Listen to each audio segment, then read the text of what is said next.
You look at probably the biggest advancement in modern medicine. Cancer treatment in children is one of them, but even bigger than that is vaccination. Imagine if we can apply that principle to vaccinate someone against the cancer so that the immune system takes care of the problem.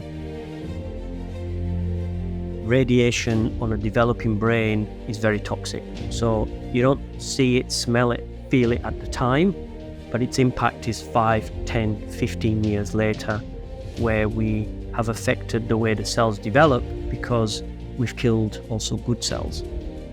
Our dream is 100% cure with no toxicity. Lucas' side effects that have stuck with him so far includes high frequency hearing loss to both his ears as a result of 2 of the chemotherapeutics that were used during treatment. He will need hearing aids for the rest of his life. He will also require regular cardiac and renal monitoring due to the toxicity of some of the chemotherapies he's endured.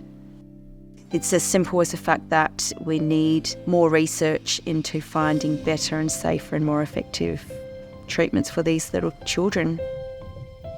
We have literally pushed the limits of intensity and aggressiveness of the treatment to the max.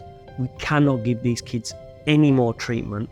If these tumours are resistant to current treatments, giving them extra radiation, extra chemo is not the answer. I don't think people are happy with that. I'm not happy with that. And the mums and the dads and the kids that we look after are not happy with that.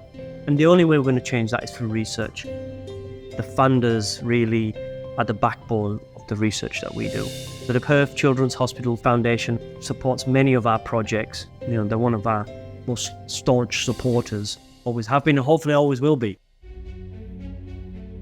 So immunotherapy is actually a relatively new and exciting type of therapy that in adult cancer it's transforming treatment paradigms, and in pediatric cancer we hope it will do the same.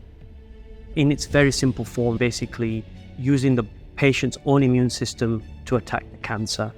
We're trying the same treatments in the kids, but by and large those therapies that work really well in some of the adult cancers are not working in the pediatric cancers. I think the key question really is to uncover why kids don't respond to the immunotherapies. So there are definite differences between a child's immune system and an adult immune system, particularly in a young child because the immune system is still developing. But also it's differences in the types of cancer.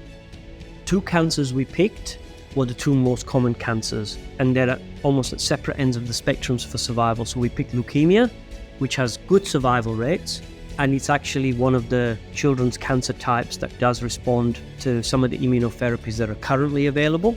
And then at the other end of the spectrum, we chose brain cancers because they're the ones that don't do so well.